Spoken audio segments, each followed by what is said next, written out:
Well,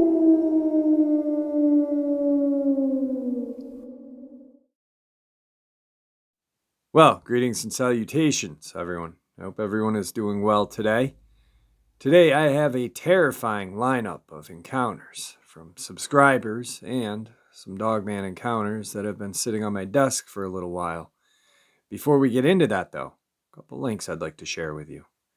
As you know, I rely on Patreon, PayPal, and my merch to help the channel to continue to grow and go.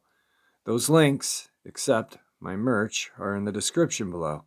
My merch is displayed right under this video. Also, Dogman, Frightening Encounters, Volume 1, 2, and 3, the audiobook versions. They were written and researched by Tom Lyons, narrated and produced by me, Jeffrey Nadolny. Those audiobooks are available on Audible, Amazon, and iTunes, the links to which are also in the description as well. Now, everyone, I have taken far too much of your time. Let's get on with today's upload, shall we? Today's first encounter. I used to live in St. Peters, Missouri. I was close to 20 years old when we had a sighting of a creature in the late 70s. The creature was seen in St. Peters, Missouri. This happened downtown St. Peters at a railroad bridge that crosses over Dardine Creek. The creek may be 20 to 30 miles long and drains into the Missouri River. Downtown St. Peters is a very small farming town. If you blink, you're already through the town. The creature could easily move around without ever being seen.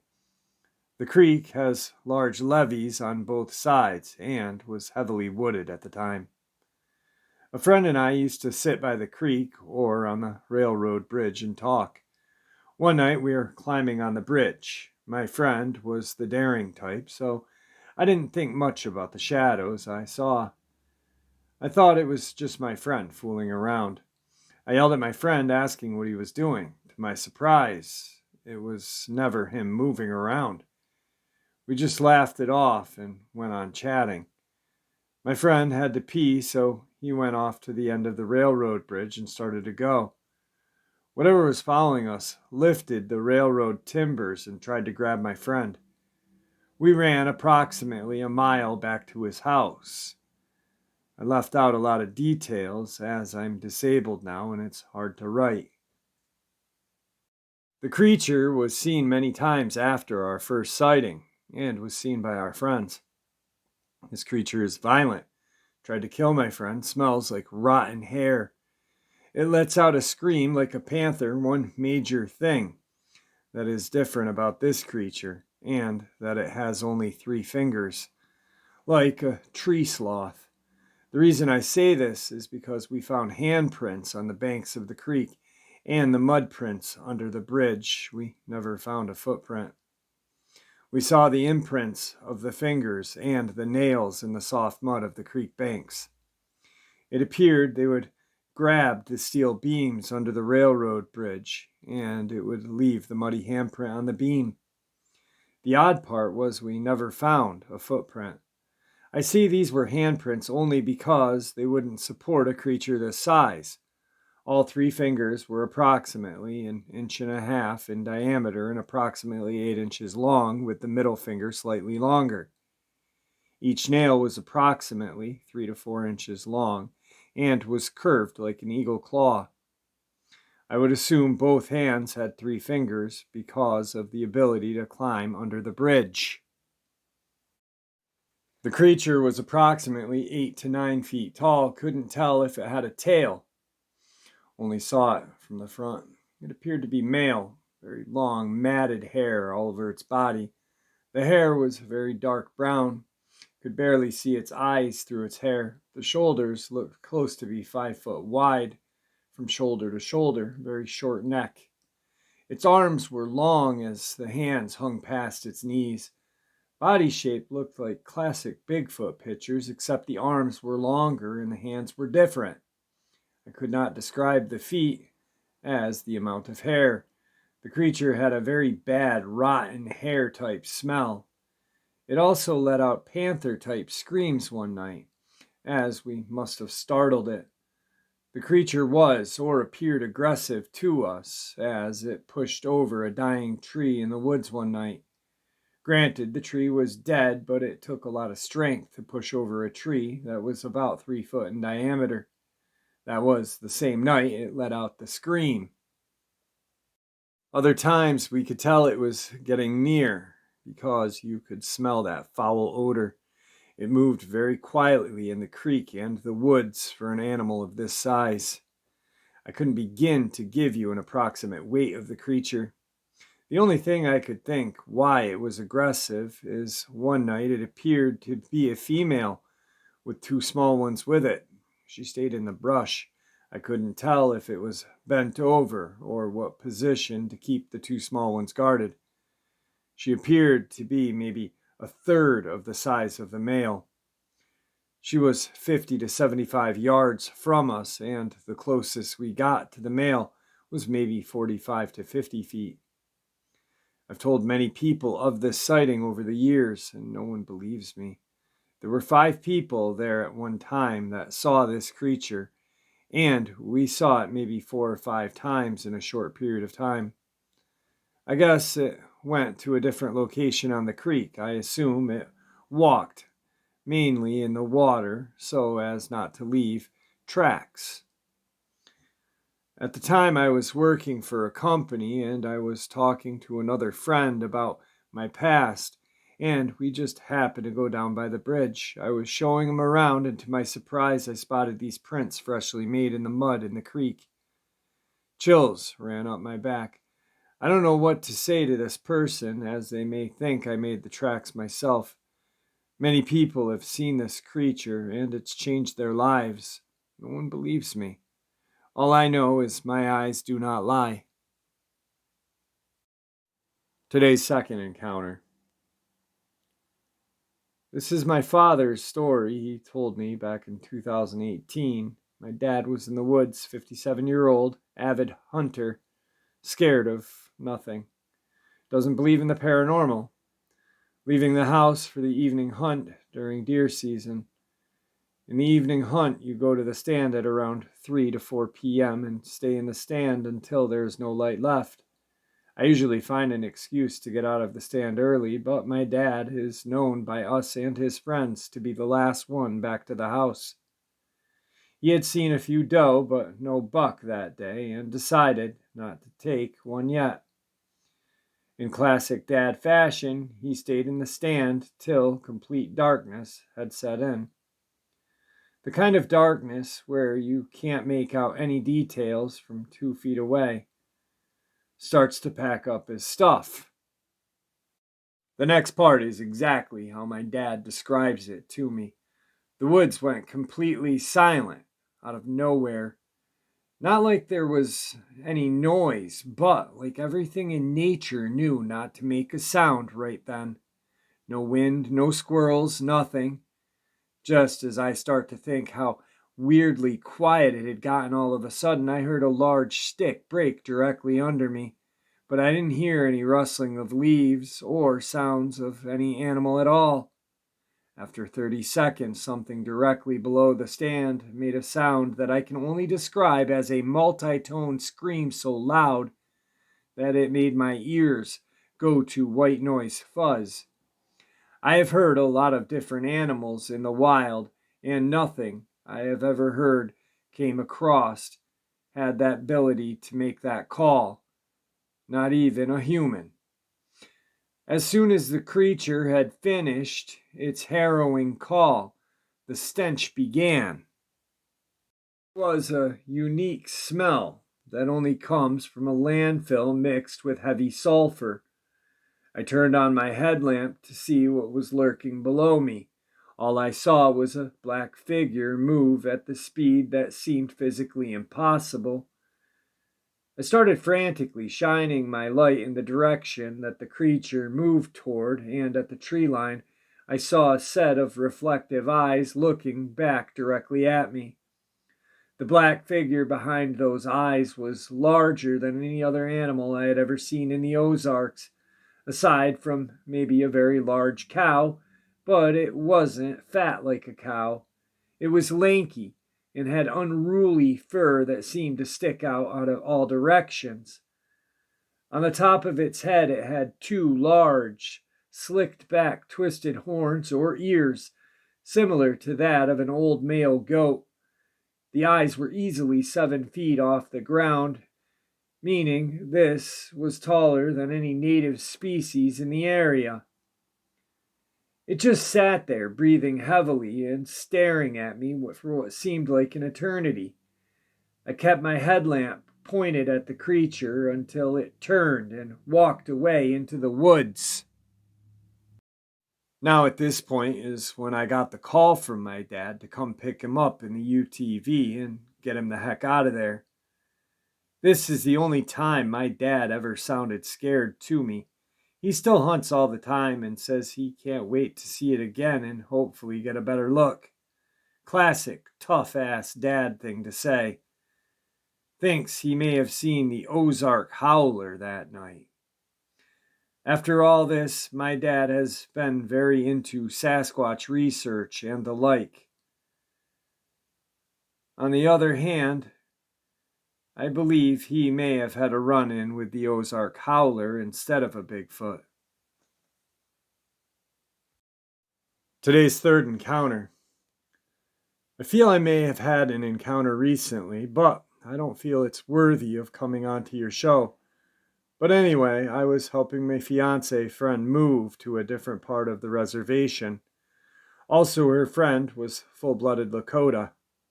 But we had finished moving her items into her new house on the Rosebud Res and began our trek to pick up her children at around 9 p.m. Being that I recently moved here, I can't really name the roads accurately for where we were exactly, but ended up driving a total of 5 hours before we reached a checkpoint to enter back into Little Wound Res. We had missed our turn. That would have shaved off a lot of time to get me back home, so I turned on my GPS and immediately took us to a sharp right turn which led to a dirt road that was 15 miles long. It was pitch black darkness, which was new to me, but the drive was uneventful for about 8.5 to 9 miles, when a black cow came bolting out of the dark within 3 to 4 feet from the front of my pickup. I slammed on the brakes, being that I was only driving 30 miles an hour on dirt, but I still slid a bit. The cow thing ran in the direction we came from, and I sat there stunned for maybe 5 seconds when my friend said, "Okay, I think you can go now."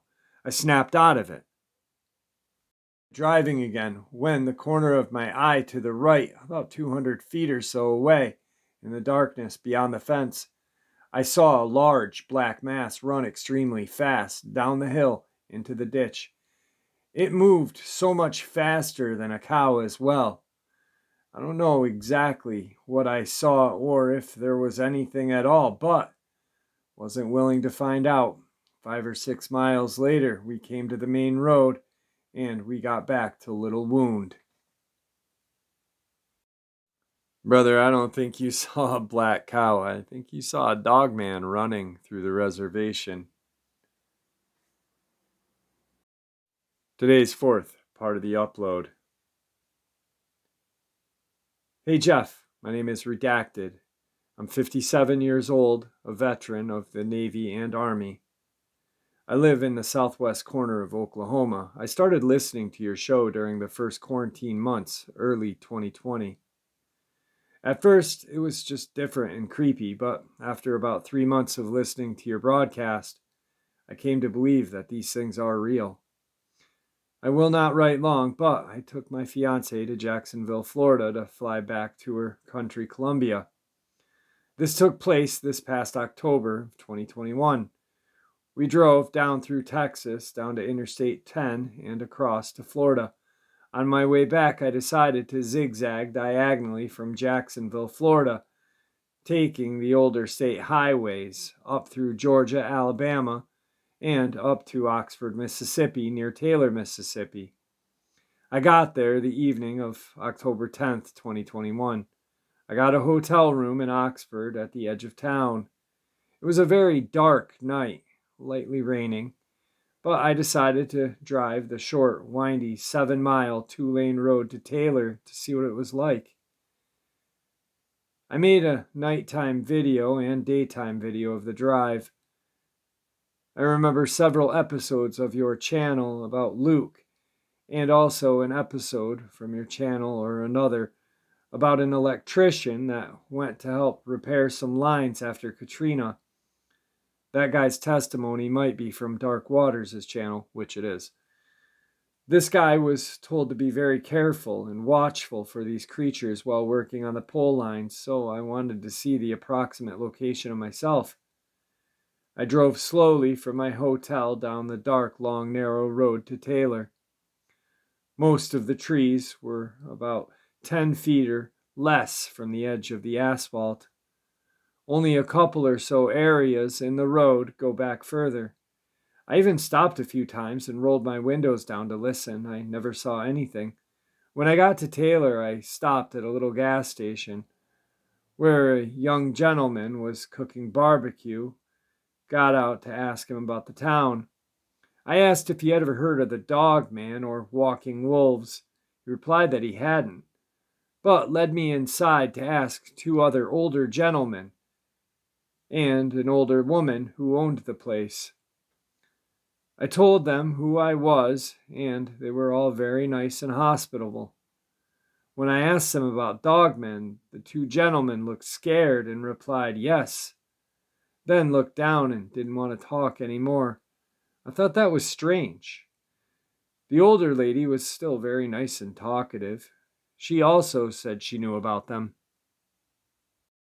I offered to buy one of the large barbecued pork steaks, and she said, "Ain't no way you're paying for that.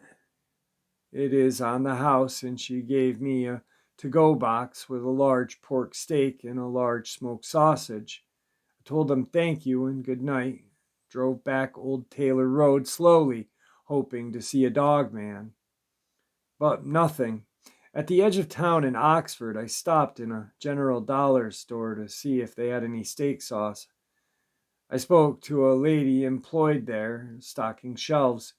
While she was guiding me to the right aisle, I spoke concisely as to why I was in Oxford. I mentioned the Dogman, and she said she had never heard of the term. As I described to her what these creatures were, her eyes got big and said, "Now I know why this one guy used to work here quit so abruptly." She explained to me that a young man that had been employed there 5 months previously. She told me that as soon as this young man got to work, he was so frantic and scared, and told her and another lady that was the manager that he had seen one of the biggest wolves-looking thing on the side of the road while driving from Taylor to Oxford. He said it was way too big to be a normal wolf. She told me that he said he'd quit and will not drive that road at night again. The next day I drove all around the little town to see the layout and tried unsuccessfully to find the Lockett Ranch that has a long history of Dogman activity. Of the few locals I spoke with, no one seemed to want to talk about it. The whole area is full of tall, thick forests. The population is only about 300 plus. So I've got one more account, Jeff. I have a friend named John who is ex-military recon that works in the guns and hunting section at a farm and ranch store called Atwood's in Lawton, Oklahoma. Lawton is an army town with Fort Sill Base, where is located the only artillery training base in the United States. Anyway, I stopped in to visit him at work last Thursday, Veterans Day. It was about 5:30 p.m. He's working. We talked about preparedness and guns and such. I asked him if he knew about the Dogman. He said he had never heard of such a thing. I told him that I thought I had talked to him in the past about it. He said no. John lives 25 miles north of Lawton, near a wildlife preserve in the Wichita Mountains. I described a little bit about the Dogman and how they like to mutilate animals. He told me that in the last few months that two of his cows had been killed in such a horrible way that he had never seen like that before. He also told me about the strangest, scariest howl screams that have been coming from the woods. He said the howl screams were so loud that they vibrated through the air and he could feel them. I asked him to listen to a series of animal sounds that were recorded and sent to Thinker Thunker channel on YouTube. I asked him to see if any of those sounds were similar. He told me that the long, loud howl scream that is on that recording is exactly what he heard. I also asked him if he had any dogs and if they've been acting strange. He told me that when these howl screams occur, they start barking like crazy and go hide. John said to me that he had never heard anything so scary, and nor had his dogs ever acted afraid of anything. I will mention here that the wildlife preserve has a lot of free-roaming buffalo population and a good number of Texas longhorn cattle there, as well as a sizable lake and plenty of trees. Lots of rocks and rolling hills. I don't know about any caves. This past Tuesday, the 23rd, John texted me in the morning and told me that late Monday night his dog started barking like crazy. He got up to look outside, and about 20 yards away, next to his gate, was a large black figure on all fours. I asked John how tall the gate was. He said he didn't know and would check. John told me the black thing was taller than his gate. I'm guessing the gate was 4 to 6 feet. John had his Taurus 44 Magnum pistol and shot toward it. It ran off. I asked him to check for prints. Also, John said he sees orbs of light fairly regularly in his yard around his property. I told him I'll probably make a trip up there this Saturday. It's only about an hour away. So I've got his phone number and his friend John's phone number, which I'm going to be reaching out to both of them to see what's going on, to see if they'd like to come on the channel and share. I'd like to hear about his trip to Taylor, have him on and talk about that. That would be pretty interesting. Anyway, moving on. Today's fifth part of the upload. Hey Jeff, I'm a big fan. I've had two encounters. My first took place in '97 when I was 17. Me and my friends had this spot in the woods where we would hide and smoke. One afternoon, I was out there by myself. Time got away from me. It was getting dark fast. I started back. At about halfway point, I heard something or someone walking behind me. I stopped walking and it stopped. I turned around to try to see who or what was there. It was just out of the light, but I could hear this deep, raspy breathing. My blood ran cold in that moment. My instincts took over, and I started to slowly walk backwards until I got to the logging trail that led out. Back then, I had never heard of the Dogman. All these years, I thought it was a Bigfoot until last year when I started to listen to your channel. My second encounter happened 2 weeks ago. When I saw one, it was about 1 in the morning. I was outside of my girlfriend's house smoking when everything went dead quiet. And then this big, dark, massive shape ran across 2 yards and a small 2-lane road in like 3 or 4 steps. It looked like a bodybuilder, had human-like legs, no tail, and all I could see was its side profile of its head. It had a long muzzle and pointed ears. I couldn't see its eyes or teeth. Both took place in southern Indiana. Today's final encounter. This information is yours to do with as you please. I am speaking honestly and have only told a few people of my encounters. I do not want or need recognition. These things are out there. I'm originally from Louisiana, and I come from a family of hunters and fishermen. I had a Bigfoot encounter near the Toledo Bend in Louisiana at the age of 5. I was literally scared crapless during my first Bigfoot encounter. My family loved to embark on these very long fishing trips. They came back the night before and got everyone up at around 4:30 in the morning the next morning to get the vehicles loaded. We always stop at the shop right to buy some fresh bait and head to Anacoco Beach or the Toledo Bend. Growing up in Louisiana and Texas, you hear about monsters, swamp man, Bigfoot, alligator, or reptile-like creatures, werewolves, rougarou. I never believed in any sort of that stuff. It scared the crap out of me and my other cousins.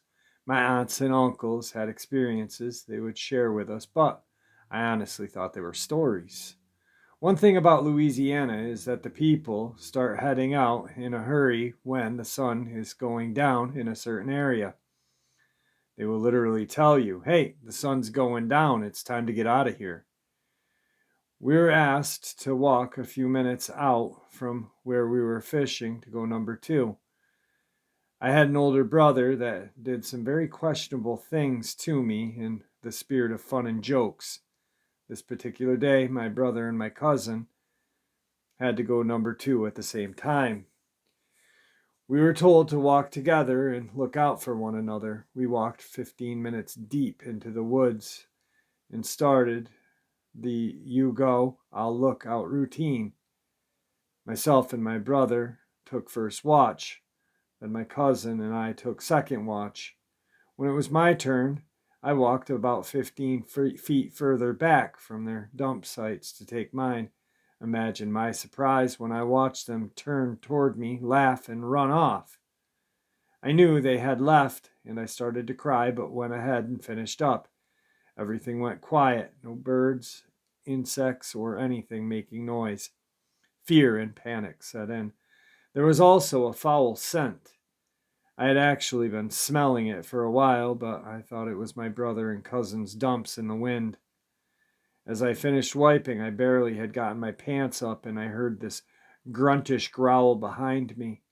I turned around, and if I had not gone number 2 already, I would have. Absolute terror. The kind where you can't move, you're scared stiff. Not one of my 2 Bigfoots, one male, one female, they were covered in darkish black fur. It could have been a dark brown, but extremely dirty and matted in some areas. I forced myself to slowly move backwards as the tears were flowing. I knew I was going to die alone without anyone ever knowing what had happened to me. The male was the aggressor, grunting loud, low growls and very aggressive arm and body movements, not toward me, but to the surrounding trees. He was literally grabbing branches the size of 4 by 6 and snapping them like twigs. I had no idea how to get back to the fishing spot. I was lost and alone with 2 monsters. The next part is nothing short of a miracle. The female was obvious breasts and much slimmer than the male, raised her left hand and pointed in the direction I came from. She slapped her right in the center of her chest and swung it toward me. I don't speak Bigfoot, but I knew she was telling me how to get back. She began to walk to the left of me, heading the way I came from. The male followed about 5 steps behind her, watching my every move.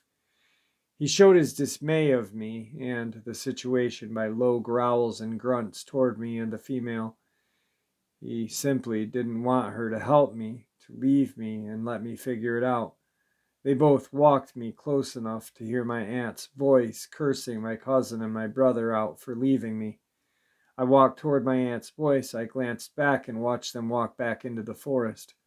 My aunt believed me, and my mom and a few other family members thought I was abducted and had been held by a man and a woman. They went on a brief search and found large footprints. That's my first Bigfoot encounter in Louisiana at around age 5. Man, oh man, were they some intense subscriber encounters. I don't know about you, but that last one, I definitely could feel that little guy's fear. Amazing, though, how the female was so ready to help and the male was just the aggressor, and but that trust level, I guess. The males probably have more interaction with humans. So, I don't know. Anyway, I hope you guys enjoyed today's upload as much as I enjoyed sharing it with you. I truly appreciate all of your support. With that, I want to bid you all farewell. Please, please be kind to each other. There's enough anger and grief going on in the world today. And also, may the Great Spirit guide us through our path of life.